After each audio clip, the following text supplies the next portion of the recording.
Ja, hallo und herzlich willkommen hier auf meinem Kanal zu einem neuen Video von mir. Heute habe ich mal wieder einen richtig schicken Heli für euch, und zwar den nagelneuen Yuxiang Apache AH64. Natürlich RTF und mit kollektiver Blattverstellung. Wir haben hier wieder keinen GPS und keinen Höhensensor verbaut, daher wahrscheinlich wieder nicht so anfängerfreundlich wie mit GPS. Aber der Heli ist trotzdem stabilisiert über ein Sechsachs-Gyro. Dafür ist die Apache aber auch voll 3D-tauglich. Was jetzt natürlich zum Scaler nicht so wirklich passt, da muss ich mal sehen, ob ich das in dem Video überhaupt zeigen kann, weil ich jetzt auch nicht der 3D-Experte bin. Auf jeden Fall zeige ich euch hier in dem Video wieder, was alles mitgeliefert wird. Ich zeige euch die Apache natürlich etwas genauer im Detail. Die Fernsteuerung und die Funktionen zeige ich euch selbstverständlich, und natürlich gehen wir am Ende auch noch fliegen. Ich würde sagen, wir legen sofort los. Viel Spaß! Ja, da der Packungsinhalt relativ identisch zur Blackhawk hier im Hintergrund ist, da habe ich auch schon mal ein Video zu gemacht, mache ich das Unboxing jetzt etwas schneller. Was aber auf jeden Fall sehr cool ist, dass wir hier wieder einen Alukoffer haben, wo wir die Apache super transportieren können. Ansonsten ist hier dabei wieder die Bedienungsanleitungen für Modell und die Fernsteuerung in Chinesisch und Englisch, ein 2S bis 4S Ladegerät mit dazugehörigem Stromkabel und auch wieder mit EU-Adapter, damit wir den Stecker auch an unseren Steckdosen nutzen können. Dann haben wir noch dabei eine Ladeschale, damit wir die beiliegenden Akkus damit aufladen können. Die haben nämlich auch hier wieder keinen USB-C-Anschluss und müssen hier in dieser Ladeschale geladen werden. Dann haben wir in meinem Falle noch zwei LiPo-Akkus im Hardcase dabei, und zwar 2x2S 1800 mAh. Auch hier wieder mit einem 5-Volt-Anschluss und einem Einschaltknopf mit zusätzlicher grober Ladekapazitätsanzeige. Und gleich vorweg gesagt, sind die nicht kompatibel mit der Blackhawk.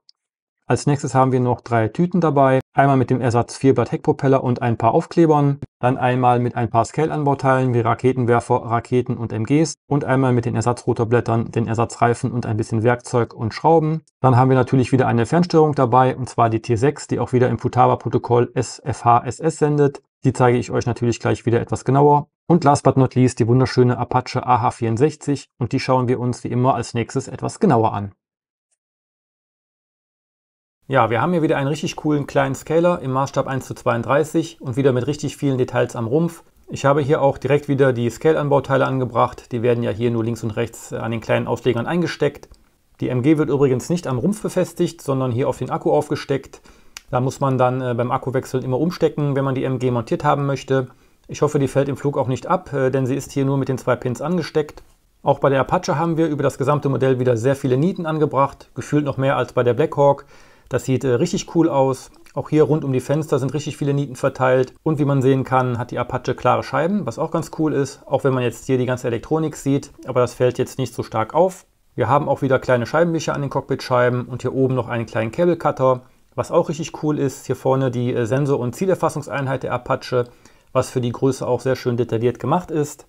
Auch die Apache hat wieder viele kleine filigrane Teile angebracht, wie hier diese abstehenden Antennen an den Seiten, die Griffe und Tritte hier auf der linken und rechten Seite hinter den Fenstern und auch wieder die lange Antenne am Heckausleger. Auch sonst sind noch relativ viele Details auf den beiden Seiten des Heckauslegers angebracht, und auch unter dem Heckausleger haben wir noch so eine Kiste dargestellt. Auch das Höhen- und Seitenleitwerk sind hier mit Nieten bestückt und auch so echt schön und detailreich gemacht. Hier oben im Turbinenbereich, am Lufteinlass und am Turbinenauslass ist auch alles schön detailliert gemacht. Hier oben sitzt auch wieder eine Status-LED. Das sehen wir dann in den Funktionen, wofür die da ist.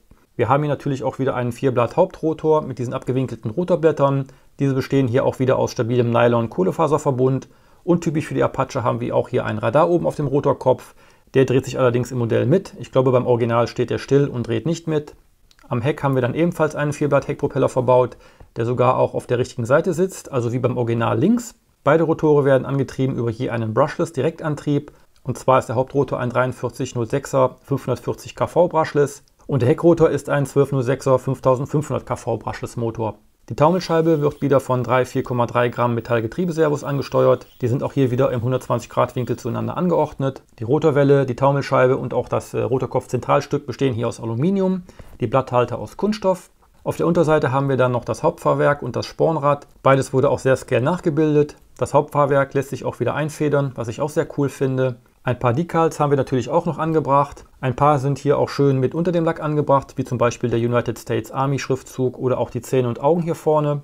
Und ein paar sind einfach nur nachträglich aufgeklebt, wie dieser Tiger hier, der sogar ein bisschen aussieht wie dieser Kellogg's Tiger.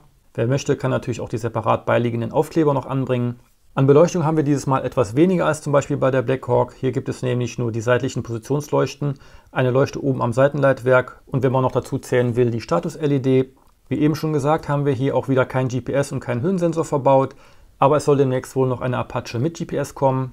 Hier unten in der Öffnung wird auch wieder der Akku eingeschoben und muss dann so weit reingedrückt werden, bis die zwei Klipse hörbar einrasten.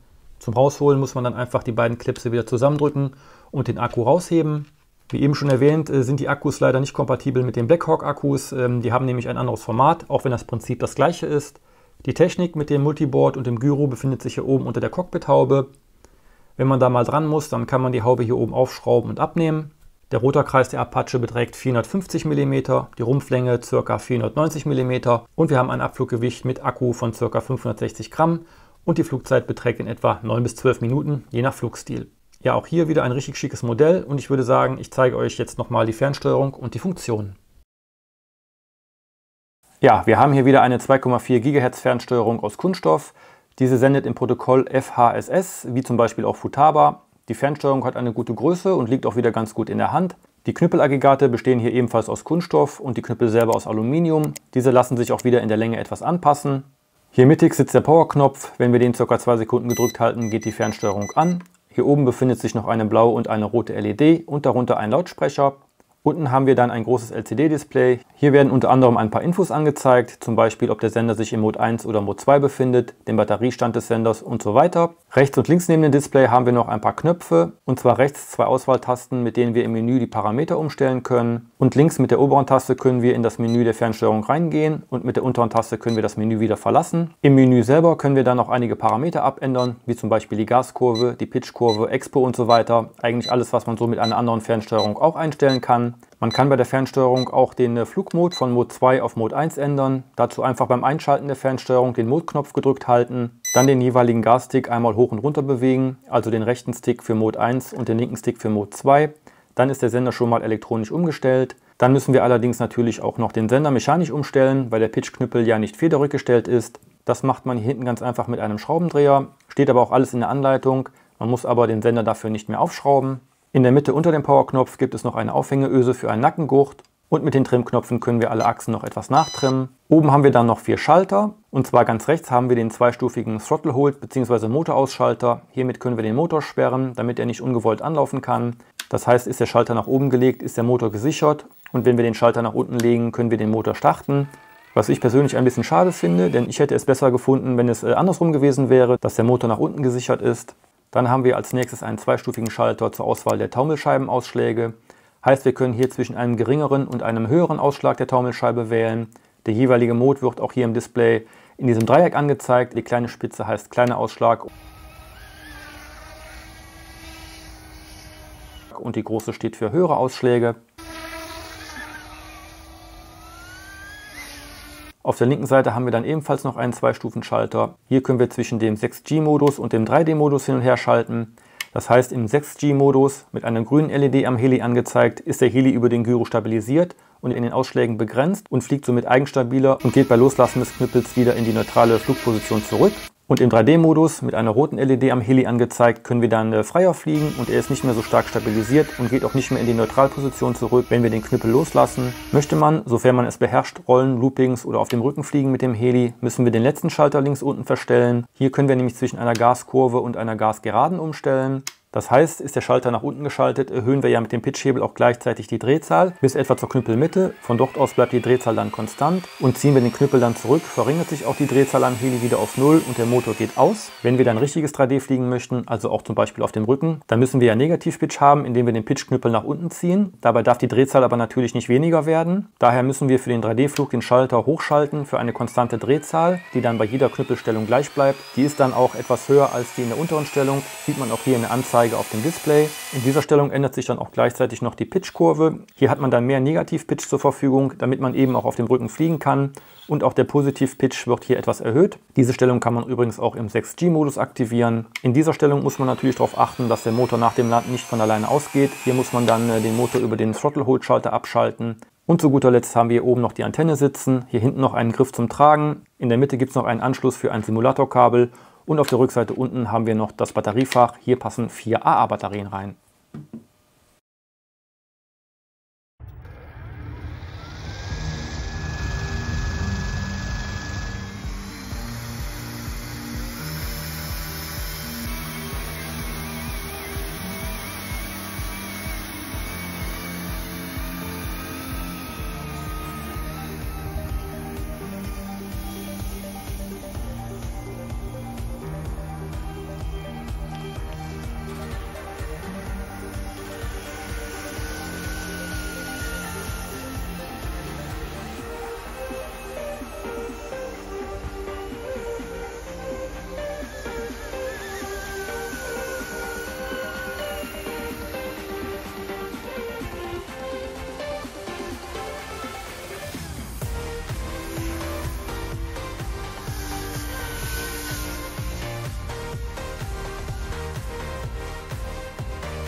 Kommen wir am Ende natürlich auch hier nochmal zu einem kleinen Fazit. Die Optik ist wirklich herausragend, muss ich sagen, mit den ganzen Details hier über dem Rumpf, die ganzen Nieten, auch die ganzen kleinen Details hier, die überall verbaut sind. Ja, da gibt es eigentlich, glaube ich, gar nicht wirklich was besser zu machen. Gerade hier für eine RTF-Version ist das richtig, richtig gut. Fliegen tut die Apache auch sehr gut und stabil, lässt sich auch sehr gut steuern. Da wir hier natürlich keinen GPS und keinen Höhensensor verbaut haben, muss man natürlich hier auch ein bisschen mehr auf die Höhe selber achten, als wenn jetzt ein Höhensensor verbaut wäre zum Beispiel. Daher würde ich sagen, ist die Apache auch bedingt für Anfänger geeignet. Ich empfehle aber trotzdem sowieso immer vor dem Fliegen mit einem echten Hubschrauber mal den Simulator zu benutzen, um da so ein bisschen zu üben und auch die Skills für einen Modellhubschrauber zu üben. Auch zu erwähnen wäre vielleicht noch, dass wenn man hier einen kleinen Satellitenempfänger einbaut, dass die Apache dann DSM und DSMX fähig wird. Das heißt, ihr könnt die Apache dann auch mit einem Spektrumsender fliegen. Was ich allerdings sehr erschreckend fand, und da hatte ich in meinem Fall noch Glück gehabt, weil ich in dem Moment nicht so hoch war, ist, dass man keine wirkliche Rückmeldung bekommt, wenn der Akku leer geht. Das Einzige, was mir aufgefallen ist, dass die LED hier oben blinkt. Wenn man das allerdings übersieht, dann geht es sehr schnell zu Boden. Dann ist nämlich nicht der Fall, dass wie bei anderen Helis, ja, ich sag mal, die Leistung nachlässt und der dann langsam zu Boden geht, sondern der Motor geht einfach aus und der Heli fällt vom Himmel. In meinem Fall, wie gesagt, habe ich Glück gehabt, weil ich gerade mal so einen halben Meter über dem Boden war. Dann ist er einfach nur auf den Boden gefallen. Ich blende euch das Video hier mal ein. Da sollte man auf jeden Fall darauf achten, dass man vor dem Fliegen sich einen Timer mit dem Handy oder sowas stellt auf, ja, ich sag mal, 8, 9, 10 Minuten. Das reicht auf jeden Fall. Oder man achtet wirklich sehr auf die LED. Andere Helis oder andere Fernsteuerungen fangen dann an zu piepen. Das wäre natürlich schöner gewesen. Das hat der Sender nicht. Wir haben hier bei dem Sender auch leider keinen Timer, den man stellen kann. Deswegen muss man sich das im Handy machen oder eine Eieruhr mitnehmen, die hier oben dran klemmen. Das würde ich auf jeden Fall empfehlen. Ansonsten fliegt die Apache wirklich sehr gut. Auch die Stabilisierung funktioniert wunderbar. Ein bisschen müsst ihr auf die MG drauf achten, wenn ihr mal so einen harten Crash oder eine Landung habt wie ich. Das ist mir nämlich auch erst später aufgefallen. Da war die MG nämlich ab. Ich wusste aber ganz genau, wo der runtergekommen war. Es war auch freies Feld, sage ich mal. Da habe ich die MG relativ schnell wiedergefunden. Da solltet ihr auf jeden Fall drauf achten, wenn ihr mal irgendwie einen Crash oder eine härtere Landung irgendwo im Feld habt. Guckt am besten vorher schon danach, ob die MG abgefallen ist, weil wenn ihr nämlich dann weg seid, dann findet ihr den Platz wahrscheinlich nie mehr wieder und die MG ist weg. Das richtige 3D-Fliegen mit der Apache konnte ich euch jetzt in diesem Video leider nicht zeigen, weil ich das im Moment nicht so beherrsche, dass der Heli dabei ganz bleibt. Das Umschalten allerdings zwischen den Modis funktioniert einwandfrei im Flug. Da passiert auch nichts, wenn ihr umschaltet von, ich sag mal, stabilisiert auf 3D-Modus. Da zuckt er nicht, da geht er nicht zur Seite weg. Der bleibt einfach stehen und ihr seid im 3D-Modus und könnt dann 3D fliegen. Was auch ganz cool ist, ist hier wieder dieser Alu-Koffer. Den kann man im Gegensatz zu der Black Hawk hier im Hintergrund auch wirklich gut zum Transportieren nutzen, weil die Apache nicht diese lange Sonde drin hat vorne, wie die Black Hawk hier. Die müsste man dann jedes Mal wieder abmachen, um den hier in den Koffer einzupacken. Die Apache passt zusammengebaut, wie sie ist, außer die MG vielleicht. Dann hier 1A in den Koffer, den könnt ihr also wirklich wunderbar zum Transportieren zum Flugplatz benutzen. Der EU-Adapter allerdings, der ist ein bisschen mit Vorsicht zu genießen, der funktioniert zwar einwandfrei. Was mir nur aufgefallen ist, dass meiner zum Beispiel sehr stramm in der Steckdose sitzt. Ich habe ihn fast gar nicht mehr rausgekriegt. Da solltet ihr auf jeden Fall vorher drauf achten. Ansonsten müsst ihr euch vielleicht einfach ein anderes Kabel besorgen oder ihr habt ein anderes Kabel, was passt und nutzt das einfach. Wer sich für die Apache interessiert, der Link steht natürlich wieder unten in der Videobeschreibung. Der führt direkt zur Apache. Da könnt ihr gerne mal vorbeischauen. Ansonsten würde ich sagen, war es das wieder mit dem Video. Schreibt mir sehr gerne mal einen Kommentar unter das Video. Ihr könnt mir auch mal schreiben, wie ihr die Apache findet oder ob ihr lieber die Apache mit GPS haben möchtet. Ansonsten lasst mir gerne ein Like da. Wenn ihr kein weiteres Video mehr verpassen wollt, abonniert gerne meinen Kanal. Die Glocke nicht vergessen. Und ich würde sagen, wir sehen uns dann im nächsten Video wieder. Bis dann, euer Chrissy. Ciao.